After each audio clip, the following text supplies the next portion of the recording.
Après une énième polémique, Pierre-Jean Chalençon quittait Affaires conclues il y a un peu moins d'un an.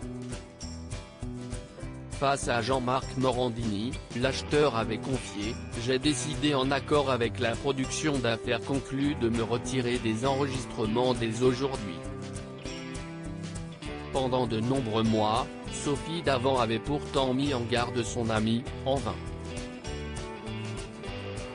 En pleine promotion de son nouveau livre, l'animatrice a accepté de parler de Pierre-Jean Chalençon. Au micro de Sud Radio, elle a ainsi confié « Moi, je n'ai pas envie du tout d'alimenter les mauvais buzz. Je regrette simplement que Pierre-Jean fasse plus parler de lui sur du mauvais buzz que sur son talent et ses connaissances que je respecte et que j'apprécie. Je l'adore, c'est toujours mon chouchou.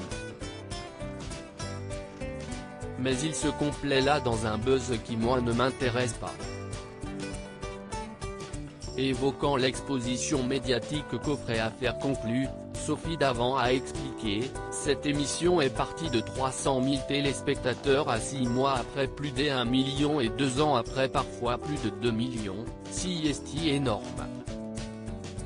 Et ces gens, qui ont eu accès à la notoriété comme ça, sont partis dans tous les sens. Mais il n'en reste pas moins que je regrette que Pierre-Jean ne soit plus avec nous, que c'était un élément important et je suis triste. » Enfin, alors qu'elle était interrogée sur un possible retour de Pierre-Jean Chalençon dans l'émission, la célèbre animatrice a simplement répondu « Ce n'est pas moi qui décide. Mais le problème. Est-ce qu'il saura maîtriser ce qu'il raconte? Je ne sais pas. C'est son problème. » Sophie Davant déplore le comportement de Pierre-Jean Chalençon quelques mois plus tôt, c'est dans les colonnes de Télé Loisirs que Sophie Davant s'était exprimée sur le comportement de Pierre-Jean Chalençon.